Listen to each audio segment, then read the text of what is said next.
welcome to my hair. Hello and welcome to a vlog I may never post.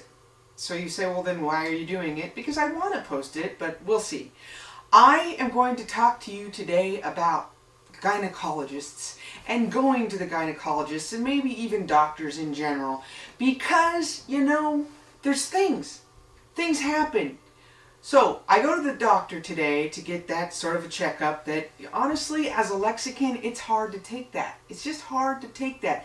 Any butch Lexican worth their salt has to feel the way I do a little bit, which is it's sort of it's a thing, okay? Obviously, I have a hard time talking about it. It's a thing. So, I go there, and I am thinking about, you know, what they're going to do. And, I don't want to do that, obviously. Clearly, I can't even hardly say it, so I'm just going to say it. They're going to shove something up my hoo-ha. Or things, or whatever. Anyway, don't want that. Totally dreading it. So, on the one hand, don't even want them to come into the room. But on the other hand, I wish they'd hurry up and get in the room. I think that a lot of people feel this way when they go to the gynecologist. Boys, if you've ever had your pee-pee, like a prostate exam, I'm figuring it's the same sort of emotions. You're there, you want them to hurry up and get it over with, and then you're like, oh, not yet, oh crap, oh crap, oh crap. Well, that's what I did today. I went to the gynecologist and had to have that done. So I go in there and I'm in the room and I'm suffering from those emotions. The don't come in and oh, hurry up and get it over with, right? Well, I don't know about you, but you can only take so much of that, at least I can. And what I mean is, after a while, you can't handle it anymore. You're so torn between hurry up and get it over with and don't come in and what's taking so long. Well, I'm sitting in this room, and I'm not exaggerating. They have me stripped down and sitting there, in other words, you know, with nothing on below here, except for my socks. I always wear my socks. Ladies, do you wear your socks? I wear my socks. Maybe TMI, maybe not. Anyway, I'm sitting there, and I happened to have glanced at my watch to see what time I got in the room, so I had an exact and accurate estimation of how long I was in there. Just didn't mean to, don't normally do it, but that's what I did. Well, 10 minutes goes by, and then 15 minutes goes by. Somewhere in the 10-minute range, my back's killing me. I have a horrible back. I think I've mentioned this 600 or 700 times. And sitting on the edge of a table with no backrest it's torture. It's pure and simple torture for me.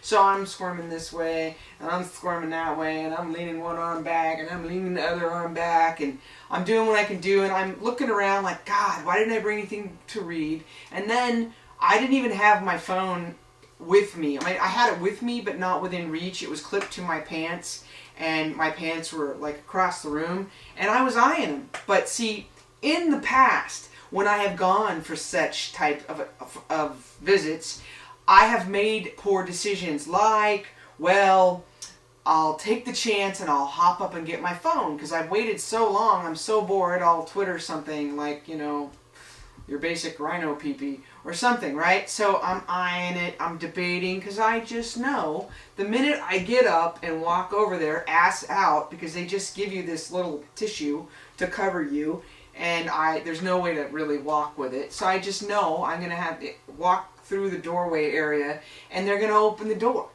And then you have the decision to make. Do you get stuck reaching for your phone or the magazine rack, which was also right by the phone, or do you try to scramble? I've done both. I've tried to scramble back, but the problem is they hear it. They hear the as you land on the paper, or the caught, literally with your pants off. Neither of them are good, all right? And both have happened to me, and in fact, the one with the landing on the paper, there were issues later. Maybe I'll tell you, maybe I won't.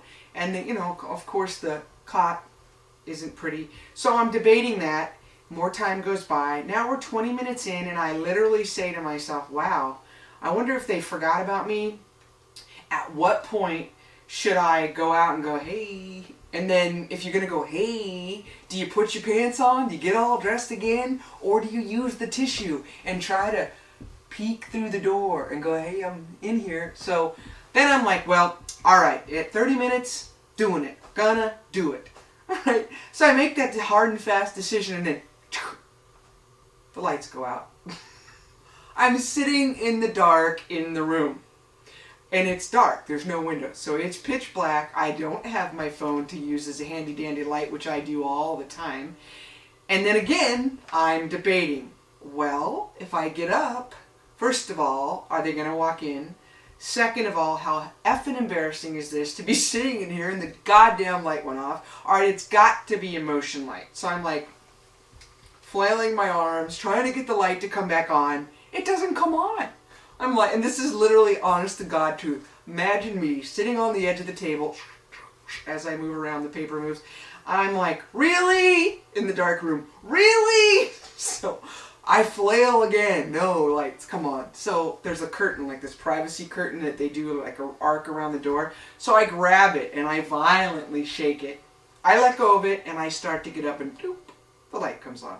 So I'm like, now I'm all a-frazzle. It's been 27 minutes and I'm sitting there and I'm starting to laugh because that's the way I am. I'm laughing because things like this happen to me and you have a choice to make. You can laugh or not. So I'm laughing and then now I have light again and I'm reading for the 1,000th time the couple of things that are within my reading range.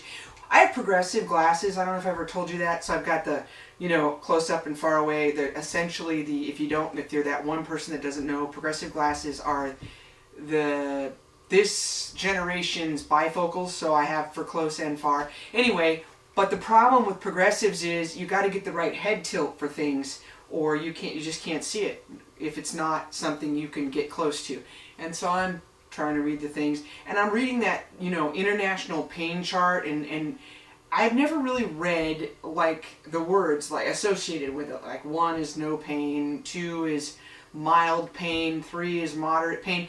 The key ones though for me were 10, 9, and 8 because it was severe pain, then it was very severe pain, and then it was unimaginable pain or something like that. I tried to take a picture of it, but I swear that's what it said. And so that made me laugh, and then I thought they might ask me what my pain level is. I should make up a number, but anyhow. So now I'm having these musings and I can't believe the light went off and tink, the light goes off again. I'm like, so of course I flail like crazy. It changes nothing. I have to pull the shower curtain like Norman Bates' stepsister to get the light to come back on. And now we're at 33 minutes, still nothing. And I have made the decision. I'm going to go for it. I'm going to go get my phone. And I'm not exaggerating when I stand up and the door opens. So I managed to quietly sit down because they have to clear that privacy curtain so she doesn't catch me. And it's just the nurse telling me that the doctor has a difficult patient. We haven't forgotten about you and we'll be right in, right? So that's it, blah, blah, blah. And again, we're in that torment of, I wish you'd hurry up and get here. And oh man, I don't want to go through this, you know? And so finally that happens and the doctor comes in and I get that exam. And honestly, I always think this exam is akin to like reaching in your pocket to see what's in there. I mean, but for a while. But anyway, I don't know. What do you all think about that? So I'm having that happen to me, and I think I'm making an audible sound. Like, because they press hard when they're, anyway. And it occurs to me, wouldn't it be hilarious to punk this doctor and be like, oh,